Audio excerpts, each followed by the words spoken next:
कौरव और पांडवों के पूर्वज महाराज शांतनु का पिछला जन्म एक धर्मनिष्ठ और पराक्रमी राजा महाभिषक के रूप में हुआ था। अपनी तपस्या, दानशीलता और यज्ञों के कारण महाभिषक ने स्वर्ग में स्थान पाया। एक बार जब वह इंद्र के दरबार में उपस्थित थे, तो वहां देवी गंगा प्रकट हुईं। देवी गंगा के सौंदर्य और तेजस्विता से दरबार में उपस्थित सभी देवता अपनी दृष्टि नीचे कर आदर प्रकट करने लगे। लेकिन महाभिषक, जो अभी-अभी स्वर्ग में पहुंचे थे, देवी गंगा के रूप और सौंदर्य को देखकर उनके मोहपाश में फंस गए। वह लगातार उनकी ओर निहारते रहे। यह कृत्य स्वर्ग की मर्यादा के विरुद्ध था। इंद्र ने महाभिषक को फटकार लगाई और कहा, तुम अपने इस आचरण के कारण स्वर्ग में रहने के योग्य नहीं हो। तुम्हें पुनः मनुष्य योनि में जन्म लेकर अपने कर्मों का फल भोगना होगा। इंद्र ने गंगा की ओर भी देखा और कहा, देवी गंगा, आपने भी अपने दिव्य स्थान का अहंकार किया है। आपको भी पृथ्वी पर मनुष्य रूप में जन्म लेना होगा। वहां जाकर आप धरती के सुख दुख और मानवीय सीमाओं को अनुभव करेंगी। जब तक आप अपने अहंकार से मुक्त नहीं होंगी, तब तक आपको स्वर्ग में लौटने की अनुमति नहीं दी जाएगी। महाभिषक ने पृथ्वी पर महाराज शांतनु के रूप में जन्म लिया। वहीं देवी गंगा ने भी अपने अगले जन्म की तैयारी की। दूसरी तरफ स्वर्ग के 8 वसु, जो दैवी शक्तियों से संपन्न थे, एक दिन अपनी पत्नियों के साथ पृथ्वी पर घूमने के लिए आए। घूमते हुए वे वशिष्ठ ऋषि के आश्रम पहुंचे।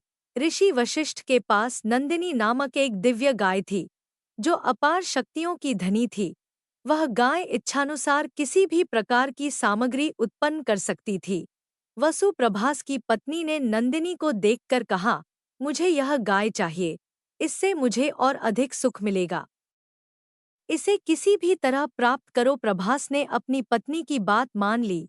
हालांकि अन्य वसुओं ने उसे समझाने की कोशिश की कि ऋषि की गाय चुराना पाप है, लेकिन प्रभास की पत्नी ने उसे ताने मारते हुए कहा, अगर तुम इसे नहीं ला सकते तो यह तुम्हारी कायरता है। एक सच्चे पुरुष की तरह तुम मेरी इच्छा पूरी नहीं कर सकते। प्रभास अपनी पत्नी की बातों में आकर वसुओं को इस चोरी के लिए राजी कर लेता है। सभी मिलकर गाय को चुरा लेते हैं। जब ऋषि वशिष्ठ को इसकी जानकारी मिलती है, तो वह क्रोधित हो जाते हैं। वशिष्ठ ने वसुओं को श्राप दिया, तुम सभी अपने दिव्य जीवन को खोकर पृथ्वी पर मनुष्य के रूप में जन्म लोगे। तुम वहां के सभी कष्ट झेलोगे और जीवन मृत्यु के बंधन में बंधे रहोगे। तुम्हें इंसानी जीवन के सभी दुख सहने होंगे। वसुओं ने ऋषि से क्षमा मांगी। उनकी विनती सुनकर वशिष्ठ ने कहा, मैं अपना श्राप पूरी तरह वापस नहीं ले सकता, लेकिन 7 वसु पृथ्वी पर जन्म लेने के बाद 1 वर्ष के भीतर अपने श्राप से मुक्त हो जाएंगे। लेकिन प्रभास, जिसने इस पाप में मुख्य भूमिका निभाई, उसे लंबे समय तक मानव जीवन बिताना होगा। वह अविवाहित रहेगा और अपने मानव जीवन में कभी संतान सुख नहीं भोग पाएगा। श्रापित वसुओं ने देवी गंगा से प्रार्थना की, देवी, हम जानते हैं कि आपको भी पृथ्वी पर मनुष्य के रूप में जन्म लेना है। कृपया हमें अपने गर्भ से जन्म दीजिए और यह सुनिश्चित कीजिए कि हमारा मानव जीवन जितना हो सके उतना छोटा हो। हम इस श्राप से शीघ्र मुक्त होना चाहते हैं। देवी गंगा ने वसुओं की प्रार्थना स्वीकार कर ली और उन्हें वचन दिया कि वह उनकी इच्छाओं को पूर्ण करेंगी। पृथ्वी पर जन्म लेने के बाद महाराज शांतनु हस्तिनापुर के राजा बने। वह वीर, धर्मनिष्ठ और करुणामय शासक थे। एक दिन जब वह शिकार पर निकले, तो उनकी दृष्टि गंगा नदी के किनारे खड़ी एक अद्वितीय सुंदर स्त्री पर पड़ी। वह देवी गंगा थी, जो अब मनुष्य रूप में थी। शांतनु उनके रूप और तेज से मंत्रमुग्ध हो गए। उन्होंने गंगा से कहा, हे सुंदरी, आप कौन हैं?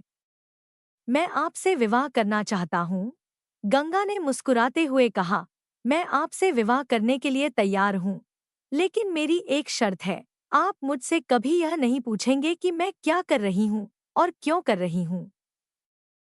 यदि आपने यह शर्त तोड़ी, तो मैं आपको छोड़कर चली जाऊंगी। शांतनु गंगा के सौंदर्य और प्रेम में इतने डूबे हुए थे कि उन्होंने बिना सोचे समझे यह शर्त स्वीकार कर ली। दोनों का विवाह हो गया। गंगा और शांतनु का वैवाहिक जीवन प्रारंभ हुआ। कुछ समय बाद गंगा ने एक पुत्र को जन्म दिया, लेकिन जैसे ही वह पुत्र जन्मा, गंगा उसे लेकर नदी में चली गईं और उसमें बहा दिया। शांतनु यह देखकर स्तब्ध रह गए, लेकिन अपनी पत्नी से कुछ नहीं पूछ सके क्योंकि उन्होंने वचन दिया था। यह सिलसिला चलता रहा। गंगा ने एक एक कर 7 पुत्रों को जन्म दिया और सभी को नदी में बहा दिया। शांतनु का हृदय हर बार टूटता गया, लेकिन वह अपनी पत्नी से कुछ भी कहने का साहस नहीं जुटा सके। 8वें पुत्र के जन्म के समय शांतनु का धैर्य जवाब दे गया। जब गंगा उसे नदी में बहाने जा रही थी, तो शांतनु ने उसे रोकते हुए कहा, अब बहुत हो गया, मैं इस अमानवीय कृत्य को और नहीं सह सकता। तुम मेरे बच्चों को क्यों मार रही हो? गंगा ने कहा, आपने मेरी शर्त तोड़ दी है, अब मुझे आपको छोड़कर जाना होगा। लेकिन जाने से पहले मैं आपको सच्चाई बताती हूँ। ये सभी बच्चे 8 वसु थे, जिन्हें वशिष्ठ ऋषि ने श्राप दिया था। उन्होंने मुझसे प्रार्थना की थी कि मैं उन्हें अपने गर्भ से जन्म दूं और उनके मानव जीवन को जितना हो सके छोटा कर दूं। 7 वसुओं को मैंने उनके श्राप से मुक्त कर दिया, लेकिन 8वें वसु प्रभास को लंबे समय तक पृथ्वी पर रहना होगा, क्योंकि उसने अपनी पत्नी के मोह में आकर गाय चोरी का अपराध किया था। यह 8वां पुत्र आपका उत्तराधिकारी बनेगा। गंगा ने आगे कहा, इस 8वें पुत्र का नाम देवव्रत होगा। यह धर्म, सत्य और कर्तव्य का पालन करेगा।